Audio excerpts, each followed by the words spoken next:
And another time, as we were passing from a meeting and going through Wigton on a market day, there was a guard set with pitchforks. Although there were some of their neighbors with us, they kept us out of town and would not let us pass through the town under a pretense of preventing the sickness when there was no occasion for any such thing. So they fell upon us and had like to have spoiled us and our horses, but the Lord did prevent them, that they did not much hurt, and so we passed away. And another time, as I was passing betwixt old Thomas Bewley's and John Slee's, some rude fellows lay in wait in a lane, and exceedingly stoned and abused us. But at the last, through the Lord's power, we got through them and had not much hurt. But this was the fruits of the priest's teaching, which shamed Christianity.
Let's hear from Bev. If I recall, when we ended at this point 2 weeks ago is when I had this image of, well, I'll just call it Pinocchio. And that none of these people are bad in themselves. It's that they're being pulled by these strings, and from outside them and from within. And that has stayed with me and really helped me over the last couple of weeks to understand people's actions, things that are happening. And for whatever reason, that last sentence to me just sums it all up of what goes on in our world. This misinterpretation of what words mean and being misused. And for me, that's at the heart of what's going on in the world, whether it was back then or now.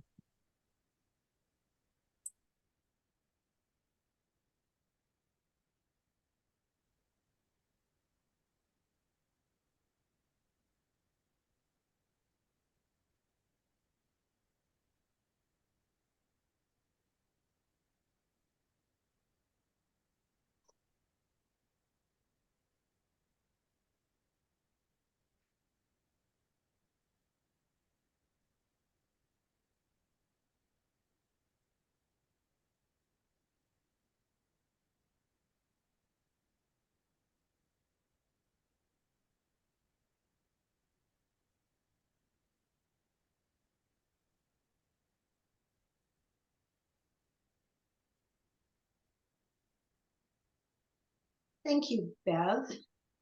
Shadow, you asked about sharing some context earlier, and I wasn't sure that it was necessary, but I do wonder whether that would be helpful, especially for the new participants today.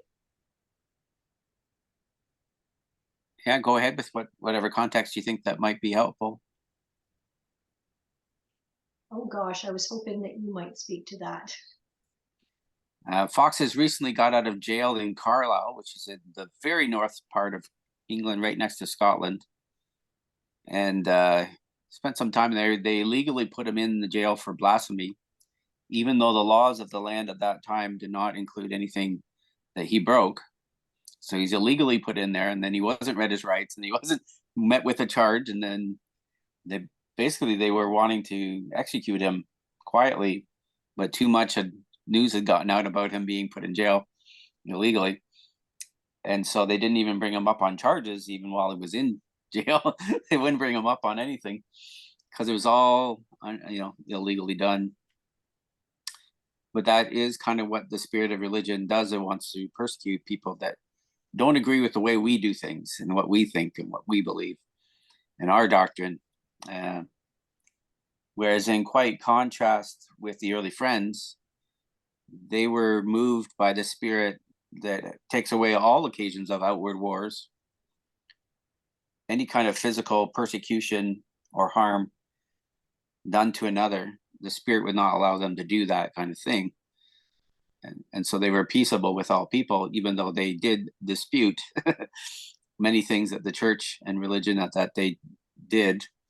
There's various factions that are going on in this day. There's the civil wars that were just passed, I guess, at this point, between the monarchy, Charles I, and then Parliament.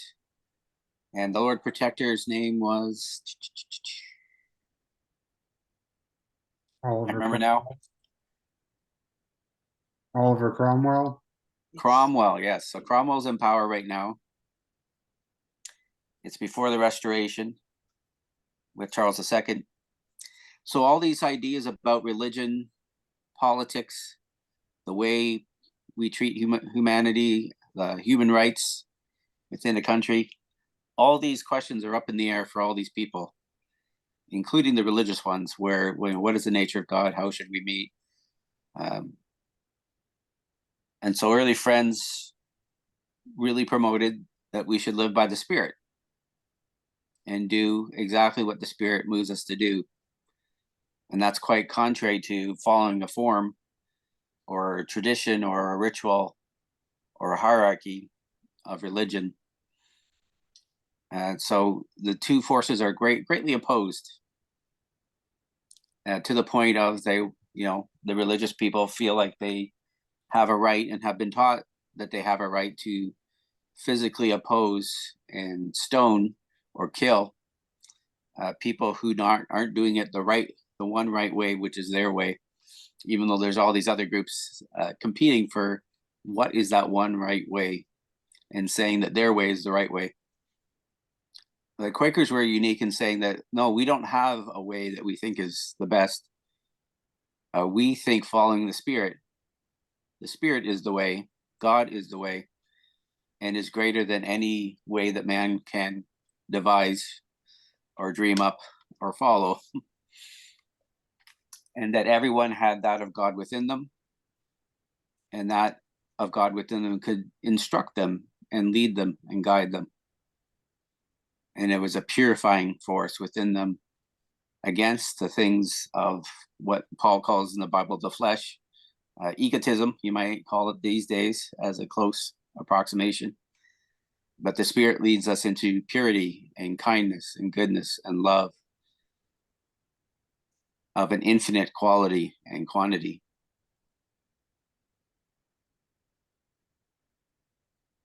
And so what he says in that last line, these are the fruits of religion's teaching to you, of the priest's teaching, in that you would try and persecute anyone who's different than you, and even kill someone who's different than you just for being different.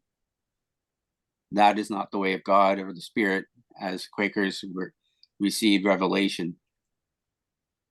They received a peaceable spirit that stood up for truth verbally, but would take away any occasion of using any physical weapon against somebody or striking somebody, because that somebody also contained that of God within them.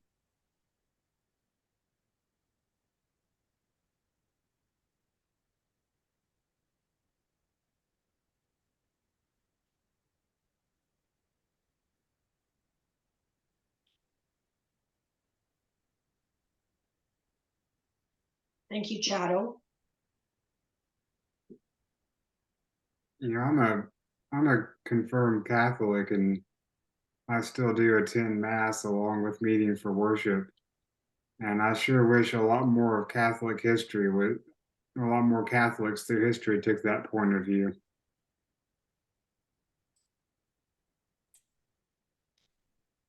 There's so much Christian history of people not seeing that of God in everyone.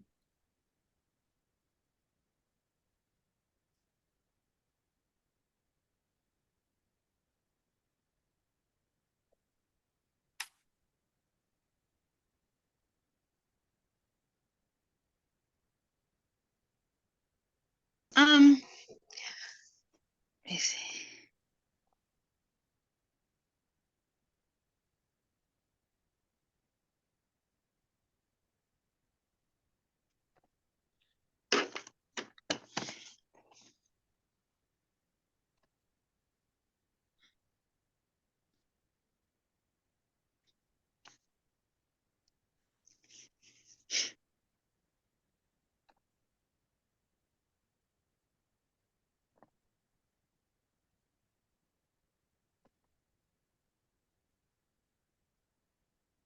Denise, are you wishing to speak? Oh yes, I was gonna say something. I was raised a Catholic too, and my father is a strong Catholic, and he's a he's a retired police officer, and he's mayor of the town. And he's really strong in the Catholic faith. And I just learned about this about a couple of months ago when my parents got married. My mother is from down south. She's from Alabama, and like she was Baptist or Protestant. When they got married, they weren't allowed to go in the main chapel of the Catholic Church in the early 60s. And I was like, I was so shocked when I learned about that. I was like, that's so discriminatory. And I also was thinking about how the early Catholics were like kind of similar to Quakers. Like the early, if you look at the early Christians, they were killed in the Colosseum in ancient Rome. And it's like, and then as Christianity kind of like snowballed, people added more things to it and kind of got watered down. And I think movements like Quakerism or do you ever hear of a Quaker called Benjamin Lay? He was a dwarf Quaker. I read a book about him recently, and he was a really he was from England, and he was really against slavery at a time where even most Quakers owned slaves. He was really against it. He got kicked out of Quaker meetings, and he got kicked out of Quaker meetings in England and in America. And Benjamin Franklin was a friend of his. And I think Christians who like criticize the monarchs or criticize things like slavery or criticize other Christians for becoming apathetic, they kind of like give life or new life to like, spirituality because they kind of remind us of what we're supposed to be like.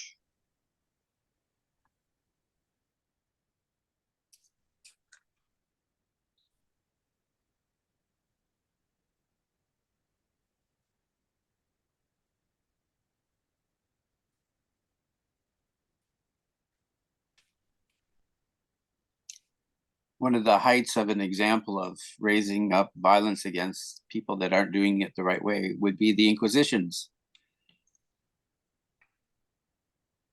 That's how far it can go, where people are slain and tortured and confessions gotten out of them of their heretical views.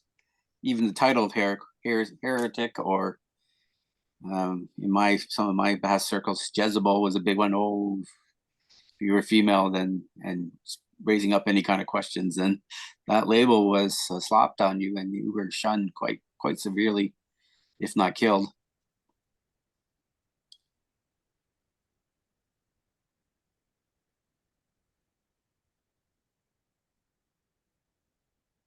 That name Benjamin Lay sounded so familiar. I knew I had heard it. I had to go to my A books card. I have a book in my card. It's called The Fearless Benjamin Lay, the Quaker dwarf who became the first revolutionary abolitionist, by Marcus Rediker. Yeah, I read that book. It's a good book. Yeah, it's in my cart with about 10 other books.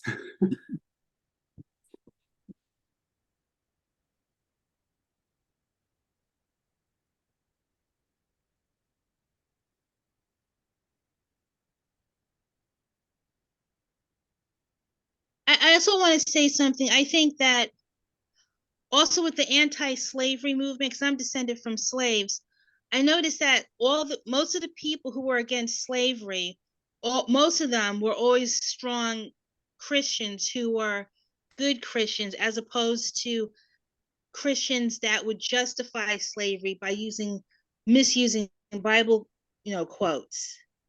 So I just noticed like the real Christians were always opposed to things like slavery. They always wanted equality between the genders and stuff like that. Yeah, I mean, one of the most revolutionary anti-slavery people. I mean, John Brown, his entire opposition was based on his strong faith. Of course, he was willing to use violence, and that may not be as acceptable amongst Quakers, but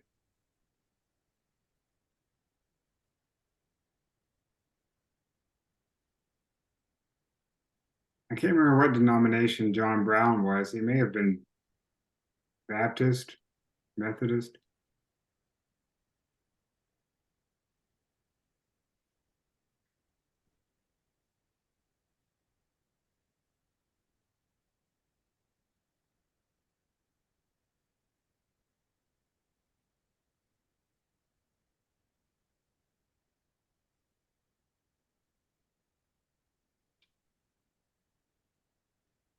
Let's hear from Ginny. I find one of the biggest challenges of reading George Fox's journal is asking myself, where would I be at that time? Because having inherited the Quaker identity, it's easy to think, oh, I would have followed George Fox, and I would have been willing to change my life. But I'm quite challenged by people like Benjamin Lay and George Fox, who challenge everything about the way we live and the way we think. And for me, it's just a reminder that even when there are people in our meeting who may be more radical than I am, that I need to listen.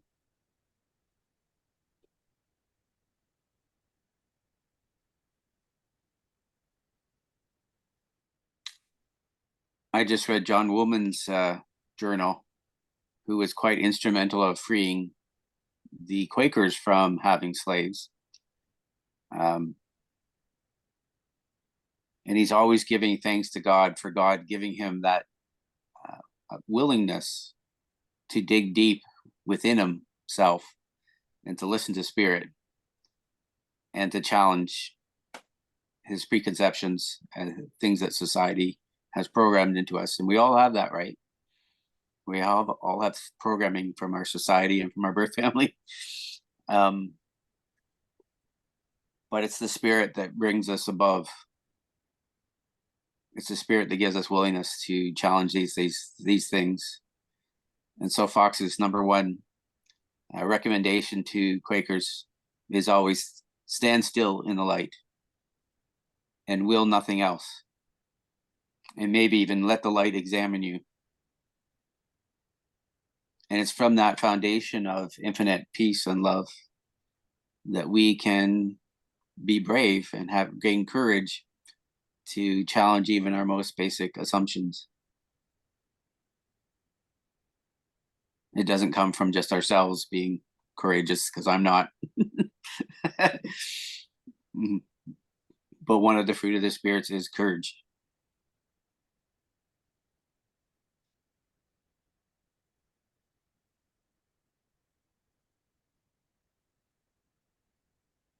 And maybe Don, I will ask you to increase the text size just for the video's sake. It might show up better in the video. Thank you. Go ahead, Marvin. I also recently read John Woolman's journal. It was his birthday a few days ago, so I figured I would read it in honor of that. And I mean, no offense to George Fox when I say that I enjoy John Woolman's journal much more than George Fox's. And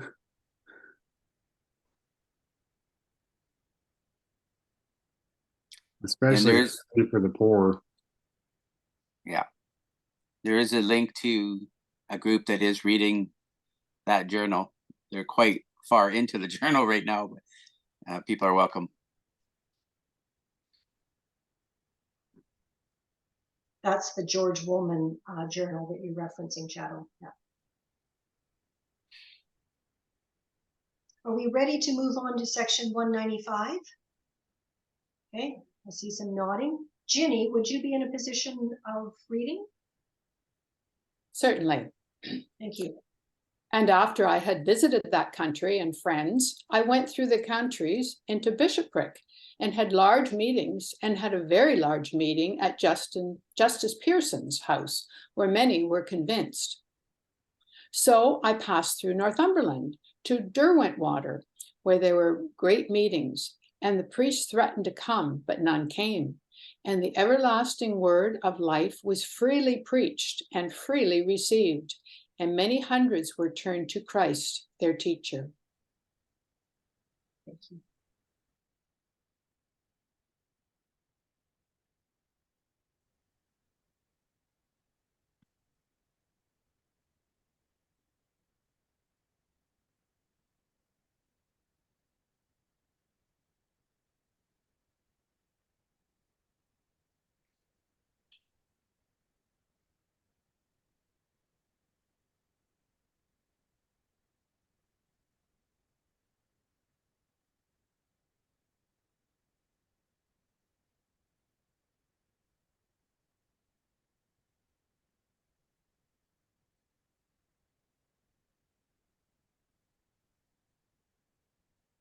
Let's hear from Bev.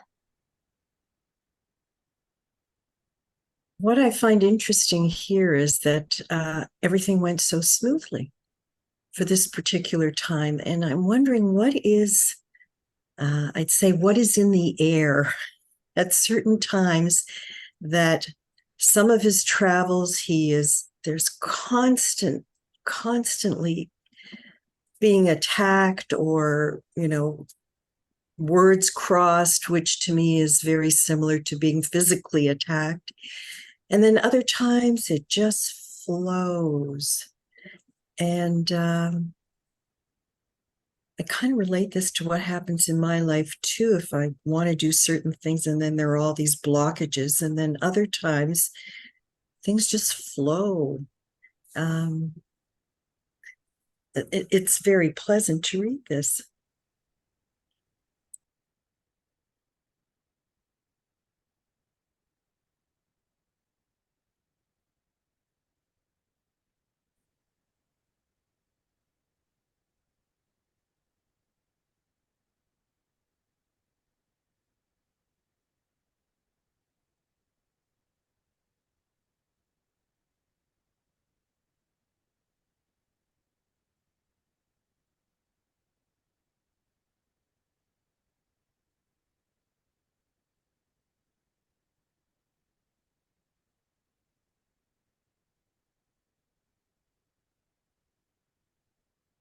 I have something of a question.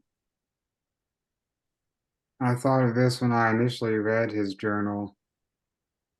As someone who was raised in conservative Protestant evangelicalism and went through a period of non-belief and then came back to a much more left-wing, open Christianity, does anyone else feel uncomfortable when they read about George Fox evangelizing?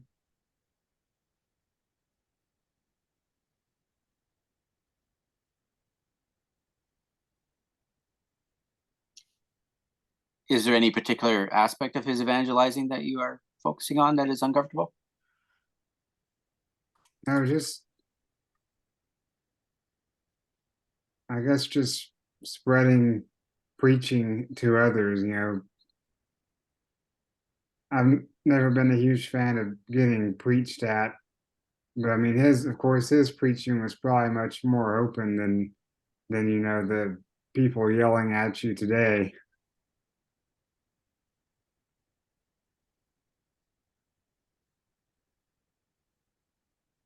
But you see these evangelical preachers today, they're preaching fire and brimstone and don't do this, don't do that.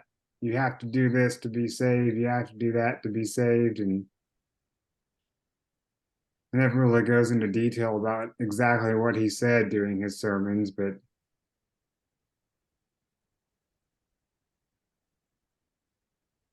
Mabin, your question has certainly created some interest of people who want to comment. And I wonder if we can go to Madeline first in this discussion, just because we haven't heard from Madeline yet, and then we could go to Bev and then Ginny. Would that be okay, Madeline? That's great. Thank you. Yeah. Well, sort of a response to that is I notice how many are brought to Christ. Hundreds and many come up over and over again in his writings. It seems like people were just so hungry. Yeah, I think, and plus, I don't think he had a choice. God told him to do this, so he did it because he knew he had to obey the Spirit. But yeah, I think it was a combination of who he was, where he was led, and where other people were ready. Thank you, Madeline. And over to Bev and then Ginny. Well, from my perspective, I'm Jewish. I'm 100% Eastern European Ashkenazi Jew, but not a practicing in the religion. I have a problem with any religion's creeds and requirements and hierarchy, all the things that Shadow mentioned earlier. And I would say even ancestrally, the idea of preaching in the way that you spoke of about preachers, I have never thought of evangelical preaching or that kind of preaching as coming from spirit, but it's coming from, this is what you have to believe, otherwise you're in big trouble, you won't go to heaven. It's all like a really authoritarian father. It's a power trip in my mind, and I find it frightening, absolutely frightening. And to me, it's no different than Hitler preaching. But when I think of George Fox and what he's doing what I hear people doing in meetings. And it's wonderful because it always feels right. I guess that's the discernment part. And, I've always gained so much from this particular group too, because so many people speak from a very deep place that it's always an opening. It's an opening. It makes space. It's life affirming. It's beautiful. Whereas I think evangelical preaching is confining and almost putting chains on me when I hear it. So I think this is very different what George Fox is doing. And it's what I believe Jesus was doing and Moses before and the teachers nowadays that I listen to. And it's beautiful.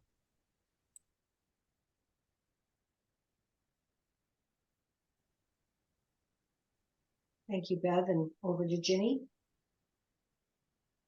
Yeah, I see his preaching is very different from some other preachers because he's not asking or telling anyone to believe. He is building on what he has, a personal relationship with the Spirit of Christ. Jesus is his teacher. And I think what he's trying to say is this comes from his heart. He has a personal relationship with Jesus, and he doesn't need an intervener. He doesn't need a priest to interfere with that. So he's speaking from personal experience. And I do find it interesting that he also had connections with Jewish people and people, and he never, I don't think he ever said one has to believe in Christ. That I think he recognized the spirit in groups that had different forms of religion. So I don't, the fact that he's speaking from personal experience, to me, I don't find offensive, because he's not promoting a way of thinking or a belief system.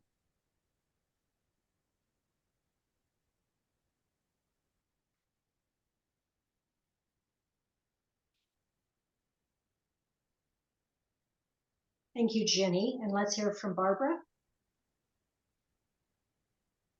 This is making me think of what I have understood to be direction coming from somewhere, that Quakers should not proselytize. And so I'm wondering, I think that in a way has been a negative influence on us. But maybe I have understood that direction, not, and I'm not saying, I don't know if I pronounced the word properly, but proselytize, to not to do that. Maybe I've been understanding that incorrectly. And what we should be doing is what we think George Fox was doing, which was sharing his belief, his experience. What canst thou say? And so, what do others think? Is that the distinction between? And I don't know where this sort of direction came to me about not proselytizing. I don't think it's a written down rule. We don't have rules, but it's certainly an impression that I have had. And so, how does that differ from what George Fox did?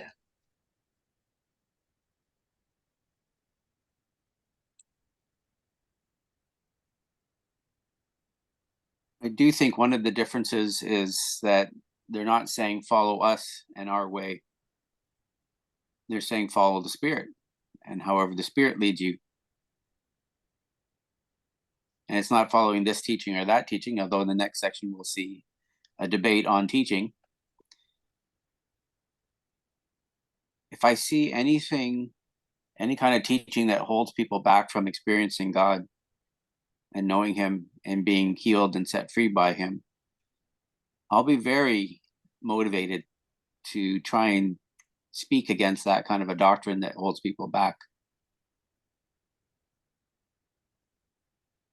And it could even be something within them, if God gives me the wisdom to speak to it, then I will, because I want to see people set free.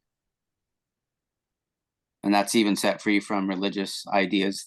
Somebody mentioned chains. Anything that keeps us away from God is something that I would want to work against. But I would wait for the leading in that moment to speak it forth. And that's what early friends are trying to do. They're trying to speak forth from the leading in that moment. It's not even what they have stored up in their mind as far as knowledge. Although he quotes the Bible quite a bit and he knows the Bible quite a bit, and we'll see that. He's trying to speak whatever the Spirit is saying right now. He's trying to speak from that life within him to the life that is within the other person. And doing so with this infinite respect for that other person, because God is dwelling in that person. So he believes that God is already in that person, part of that person, living in that person. And he's trying to bring that life to greater our awareness of it.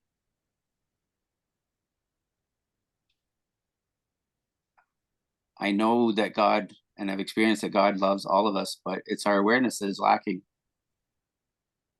sometimes. And we can all have greater awareness. I pray for myself for greater awareness of that infinite ocean of love and kindness and compassion and goodness and hope and joy. I pray for greater and greater awareness of it, because I know that with that foundation of my life, with the Spirit's foundation of my life, that I will be a more kind and generous and compassionate person as well. But I'll be grounded in that. Instead of tossed and turned by every wave that comes by, of every disaster that happens, I can stay grounded in the peace of God that surpasses understanding, and I can operate out of that.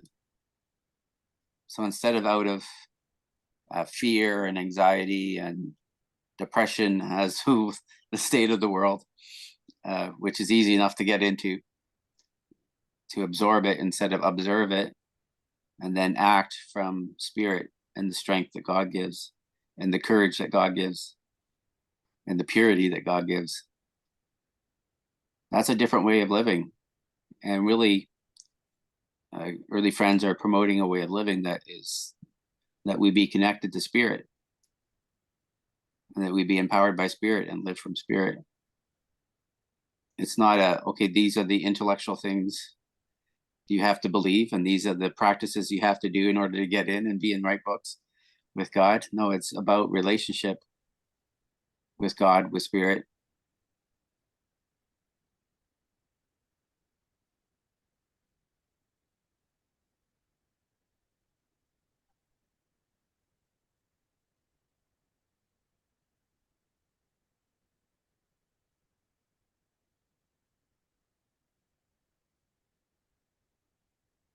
Let's hear from Bev.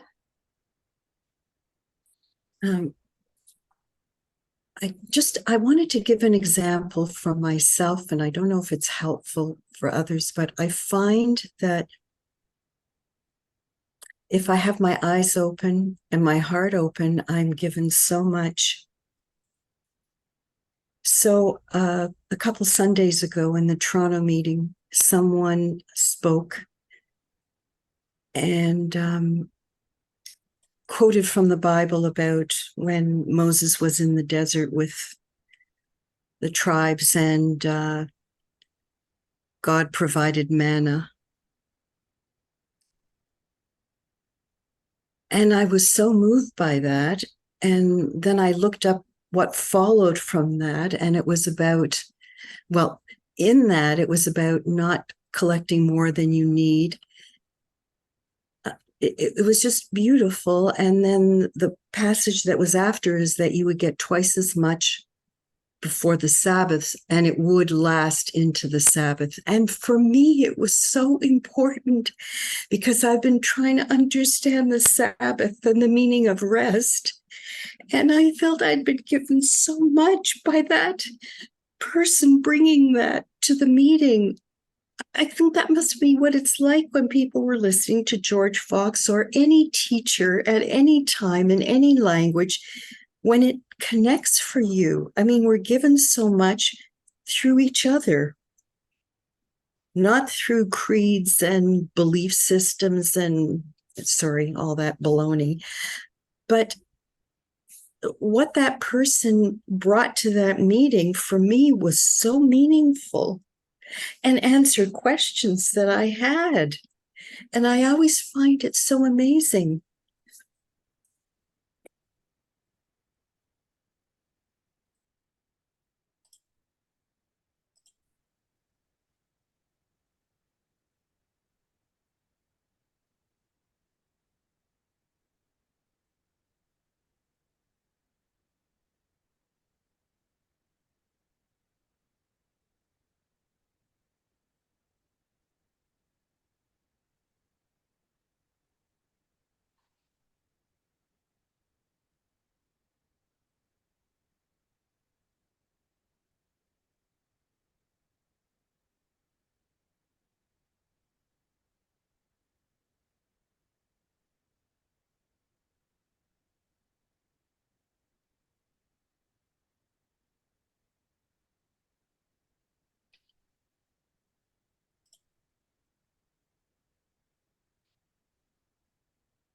I was once in this meeting, and it was a small group house meeting, and the teacher of the meeting was saying, well, you have to do this, and you have to do this, and this is your responsibility.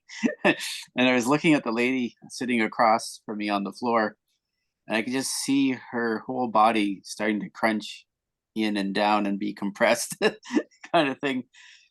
Because I know that in our own strength, we've, because religion has told us that we're supposed to do A, B, C, D, that she had tried to do those things and didn't get very far in producing the fruit of the Spirit, because it's not the fruit of us trying harder, it's the Spirit's fruit.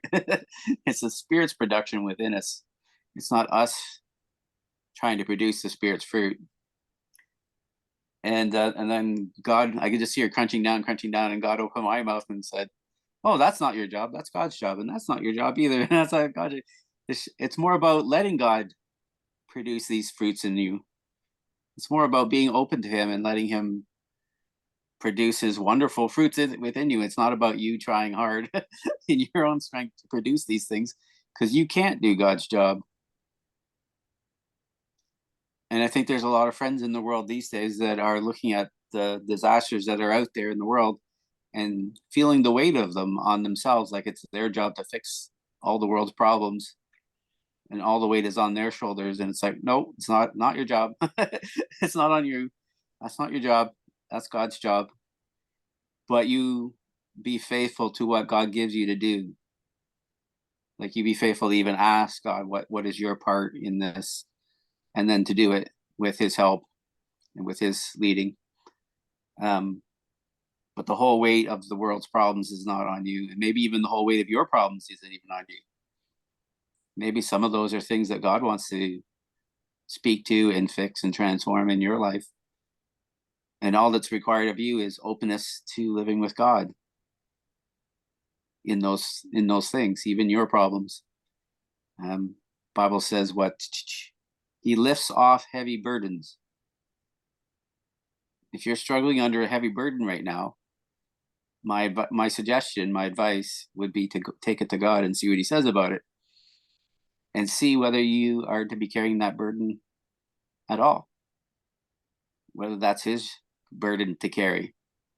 And He might give you a different burden that is a lot lighter. And Jesus said that my burdens are light, my yoke is light, but leads to life.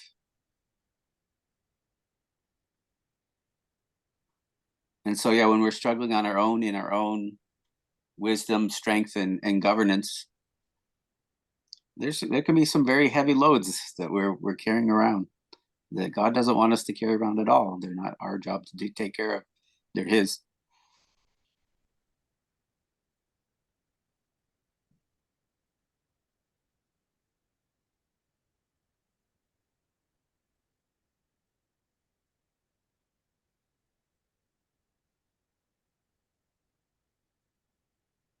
I really appreciate that word. Thank you.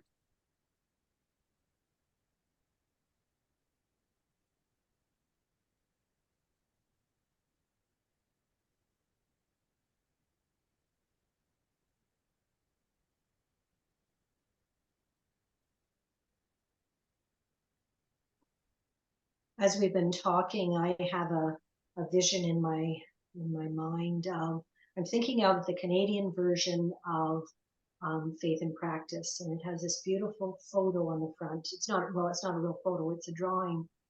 That Ginny, do you have that handy that you could show it? Yes. I love this drawing, and I think of it often. And I have the sense of that beam of light coming into the room, and I have a sense of this with this section. What we've read about is the beam of light being among the people who were hearing the word and having their heart open.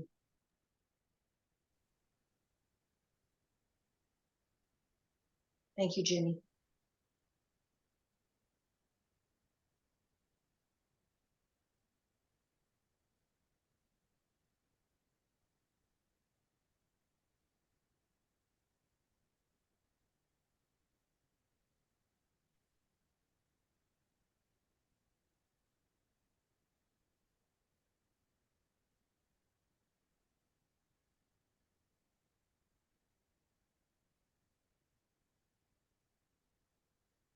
Are we ready to move on to 196?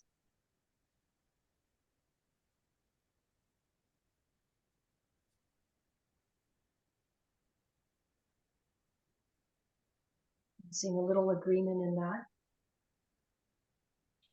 Very good, thank you. Who would like to read this next section for us?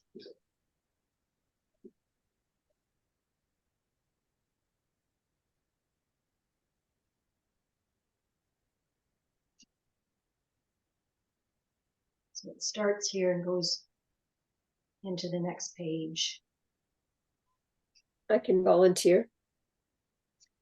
Very good. We'll have Madeline, and then our next reading we'll have Bev. Thank you, Madeline. And there came many to dispute in Northumberland and pleaded against perfection. But I declared unto them that Adam and Eve were perfect before they fell, and all that God made was perfect, and the imperfection came by the devil and the fall. And Christ that came to destroy the devil said, Be ye perfect.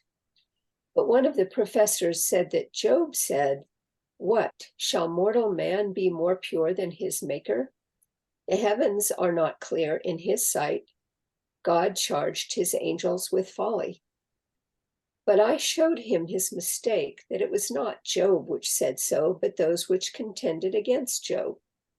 For Job stood for perfection and his integrity, and they were called miserable comforters. And they said the outward body was the body of death and sin. But I let them see their mistakes, and how that Adam and Eve had a body before the body of death and sin got into them. And man and woman would have a body when the body of sin and death was put off again, when they were renewed up into the image of God again by Christ Jesus, that they were in before they fell. So they ceased at that time from opposing further, and many glorious meetings we had in the Lord's power. Thank you, Madeline.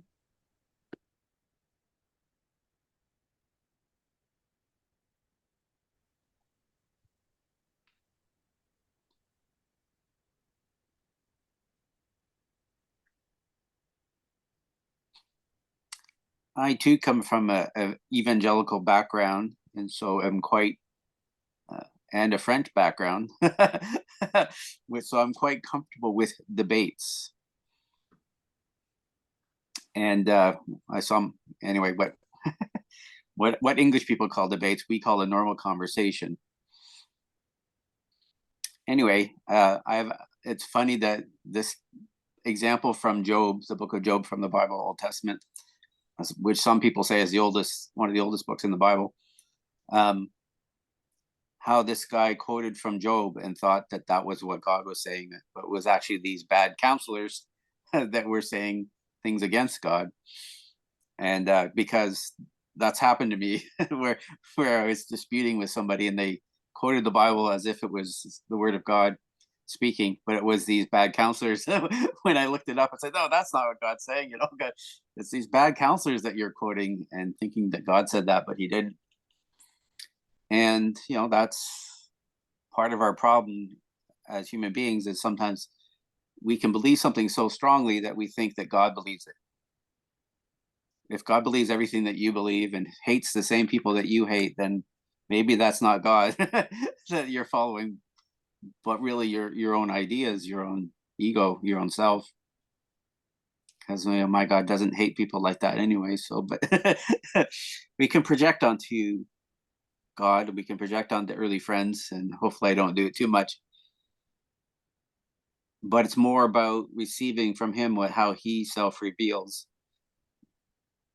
than about me thinking up ideas about God.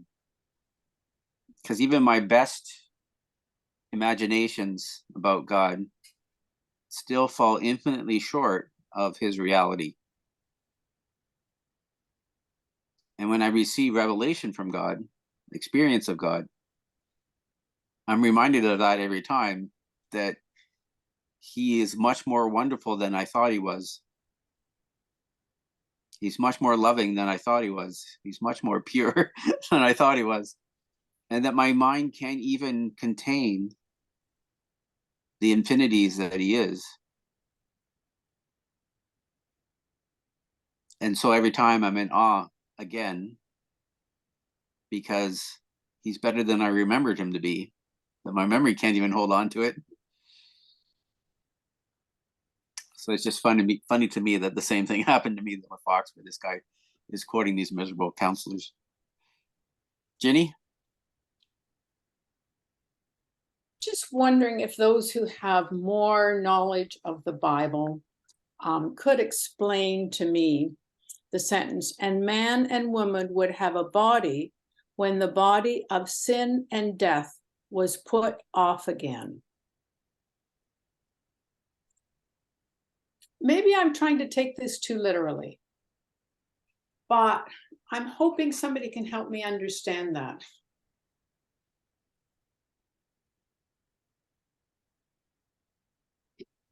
And Ginny, is this the right section here that I've highlighted? Yes, yes. I mean, I love the story of the resurrection, but I don't take it literally. And so I'm just wondering if somebody could help me understand this. Thank you, Ginny. And let's hear from Mabin and then Bev. Mabin, over to you. I think that George Fox may be taking it literally.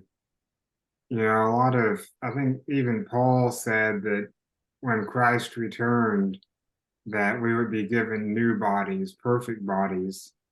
And so, you know, George Fox is saying that it's not the body that's sinful, it's humans as beings that are sinful. And that, you know, humans, you know, if you believe the Adam and Eve story, which, you know, most people obviously believe is myth, but, you know, according to the Adam and Eve story, Adam and Eve were sinless and had bodies, and then they committed sin and they still had the same bodies. And then George Fox is saying that when Jesus returns, humans will be sinless again in new bodies. So it's not the physical body that's sinful.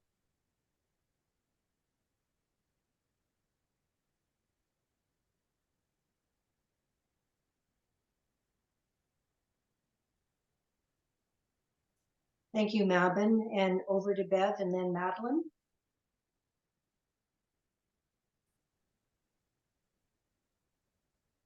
When I first joined you, I had such a difficult time with the language that included sin and the devil and all these negative terms related to people. And I think since understanding the Aramaic basis of Jesus spoke in Aramaic, and the Aramaic does not have, because it's an indigenous language and it's connected to the earth, and there's nothing about sin, trespass, evil. I've said that before. Trespass is, you know, veering off the path, and that we're unripe and we're ripening. And that's why I always go back to what's going back and forward. You know, in Buddhist teaching, there's the body, the feelings, emotions, mental formations, all these things in the world. And my understanding now, I from my perspective, I understand what Fox is saying is that Adam and Eve, or if we were raised in an indigenous society where we weren't traumatized by the society we're in, it would be perfection. And perfection just means we're born good, you know, and the internal family systems work that I'm doing now, all our parts are good.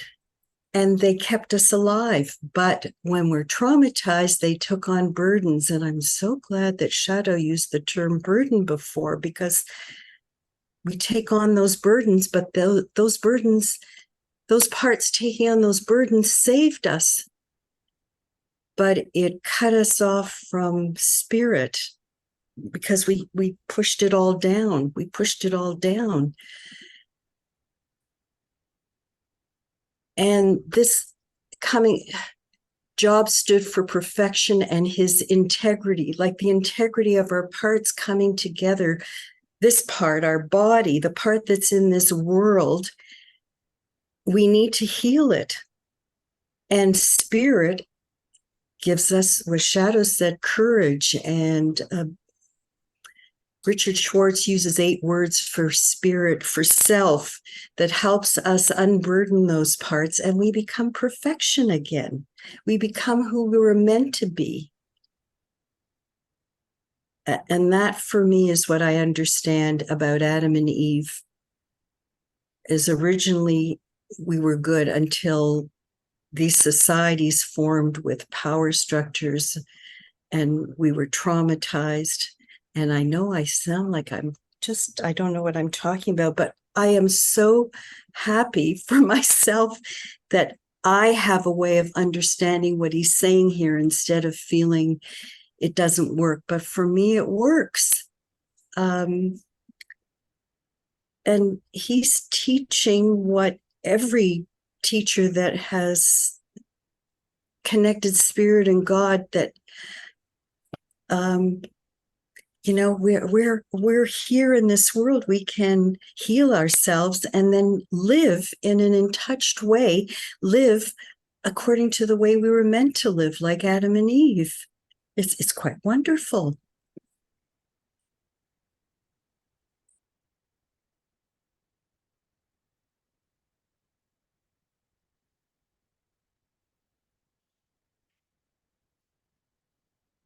Thank you, Bev, and over to Madeline.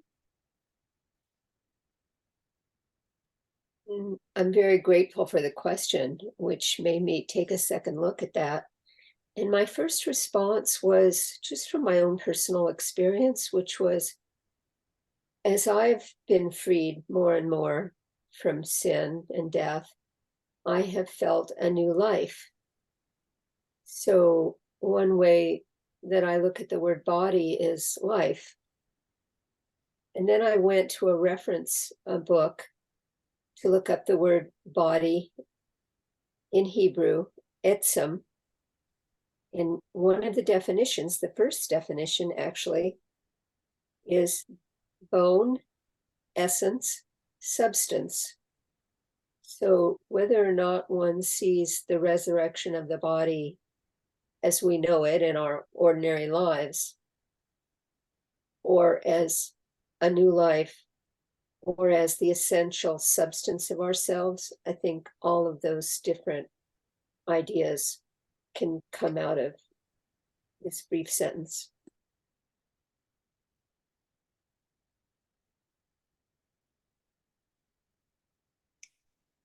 So an interesting point of contention that early friends had with all of the denominations around them is that their definition of salvation was quite different than some of those different denominations. But they really believed that God would empower people today in this life to be free from sin, from the power and the draw of it. Whereas all the other people and all the other denominations were saying, no, you can't be free in this life. You have to wait till the next life after you die from this life. And so this is a very big point of contention. This is one point of doctrine that the Quakers definitely had, but not necessarily modern Quakers might not believe the same thing. That Jesus was here to save us from the power and the presence of sin in our lives. Not just the penalty, as evangelicals would teach. Since I come from that background, I can pick on them a bit. That they're only interested in a righteousness that is imputed to us, that's put into our bank account, but isn't real in our lives, isn't how we react and interact with this world. But Quakers sought to live by that spirit, which is entirely pure, today, here and now, and to be ruled by it, and to be led by it, and to be guided by that wisdom instead of their own wisdom. and to receive that from God as the free gift. Where all these detractors were saying, no, you can't have that in this life, it's the next life. This life you have to be miserable in sin. And so Quakers were quite concerned that the full salvation that Jesus was preaching about and was wanting to give us wasn't being realized by people because of these doctrines, because of this lack of expectation of what God wanted to give us as a free gift, that we can live by the life and by the Spirit of God now, and that God would salve us, heal us of all those inclinations to do anything other than love. And Jesus summed up, all the law is summed up in love. Paul echoes that later on. And then Apostle John says the same thing. This is the one command. There's only one command, and that's love. All the law is summed up in love. But even then, we find that we are not quite capable of being infinitely loving to our neighbor like God loves us. And so we need that help. We need that healing. We need that salvation to be lifted over our own egos and our own petty wants and desires and our building our own kingdom and getting our own will done. We need rescue from ourselves, from our own inclinations, from the wounds that we have, to be fully saved from that which is of darkness, that is not of love.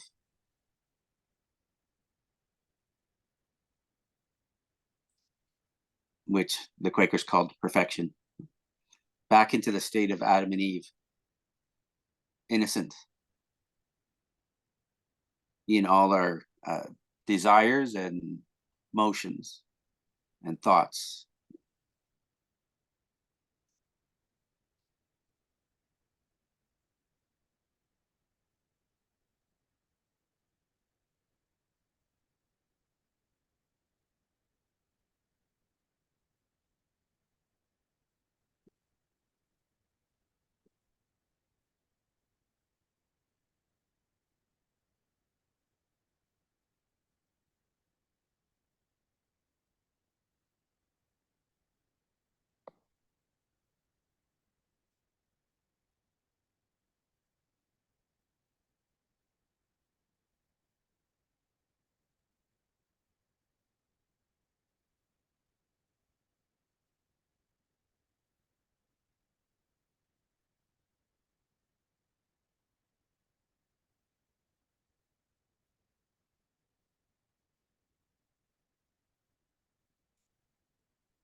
I really appreciate your insights and your sharing your experience. I find so often when I read passages from the Bible, they don't make sense at first. But when people share how they speak to them, they really become quite powerful. And I really appreciate that.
The depiction of perfection in this section I find quite interesting.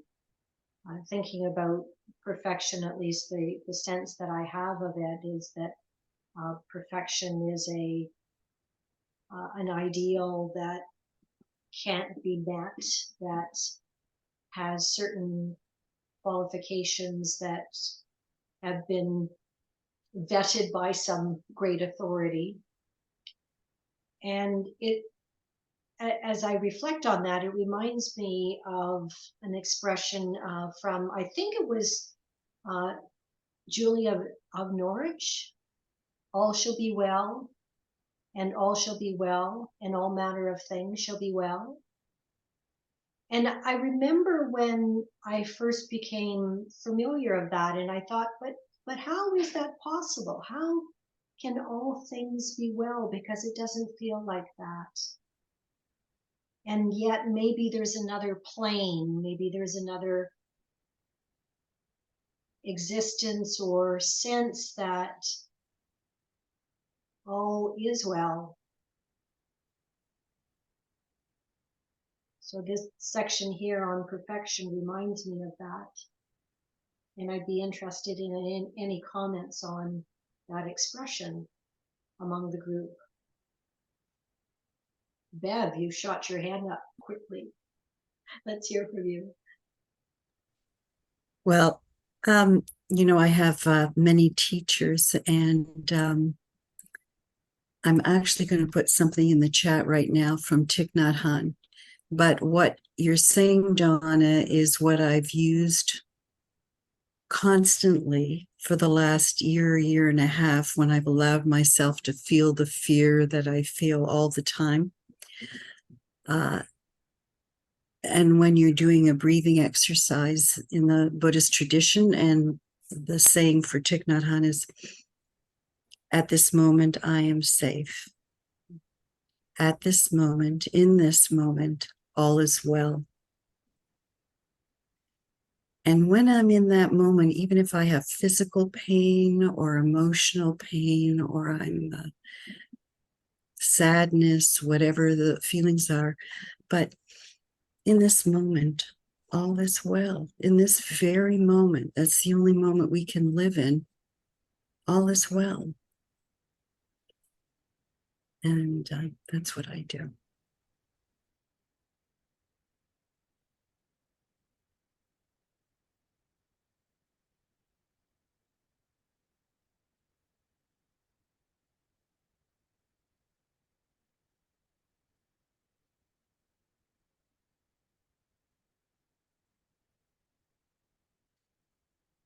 I like Jesus's words because those are the ones that I'm more familiar with. But he says, in this world you will have troubles and trials and tribulations. Different translations have different word for that last word, but kind of means the same. But I like expanding it out because that's the reality of our lives. In this world you will have troubles and trials and tribulations. But take heart in me, because I overcome the world. And George Fox experienced it like there's this ocean of darkness that threatened to drown him. And it's a very real thing. It's not us pretending that the problems don't exist. That's denial is not that helpful in the long run anyway. But then he saw an infinite ocean of light and love and joy and peace, which overrode that ocean of darkness. And so the invitation is that we might dive into that ocean and become part of that ocean and take on the aspects and the characteristics of that ocean and become a water droplet in that ocean of infinite love and joy and peace and hope.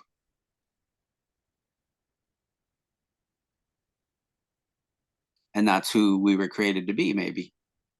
I think so. And so then we're set free from all the darkness that's still there. It still exists, but we personally are set free from being overwhelmed and drowned in that dark ocean of garbage that's going on. And we get to be elevated and lifted over the ocean of darkness and all the things that are going on there. And even the stuff that's going on internally in us can be part of that ocean of darkness. But empaths tend to, absorb all the darkness in this world and take it on instead of observing. But then when we are transformed by that ocean of infinite life and love and goodness and peace and hope, we get to manifest those things from our infinite source within us, so that everywhere and everything and everyone that we interact with, that we can manifest that infinite ocean of light and love and peace. That's the invitation that is always open to us, that we be connected to that ocean of spirit and live from that ocean of spirit instead of our own resources, which are pretty small, and our own ability to bring good into this world. And I think, I wake up every morning thinking maybe that I have enough within myself to bring good into the world. But somewhere along the day, usually I'm reminded that no, I don't have enough. I can't fix all the world's problems. I can't even fix mine, my internal ones. But I can rest in that ocean of love. And so what's the verse? Those who fear have not yet been perfected in God's love. And so I love that verse because it says not yet, or at least I'm putting it in there. And it means it's not up to us to overcome in our strength, in our wisdom, in our own goodness. But that the solution is to rest in his love and let ourselves experience his arms already wrapped around us in comfort and care. They're already there. What's only lacking is our experience and our intentionality to tune in. And sometimes our ability to tune in when we want to goes up and down. But his arms are already there. The ocean of light and love is already there. It's always there. It's always within. It's always part of us in our spirit. And so the more we can tune in, the more we are at peace, the more we are healed, the more we have to give that away to everyone we interact with in every situation that we touch.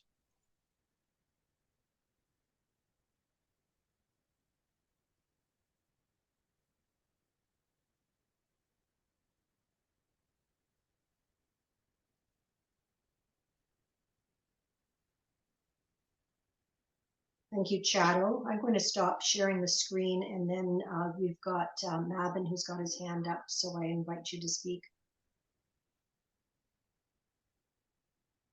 One thing Chado said about what we can do in this world and how we can make the world better, it just reminded me of this quote by in English it'd be Stephen Grellet, and in French I believe his French name was Etienne de Grellet, but today is his birthday. He was a Quaker minister. It's a famous quote. It's often misattributed to William Penn. But it says, I shall pass this way but once. Any good that I can do or any kindness I can show to any human being, let me do it now. Let me not defer nor neglect it, for I shall not pass this way again. And we may not be able to change the world, but we can do a lot with just the kindness that we can show.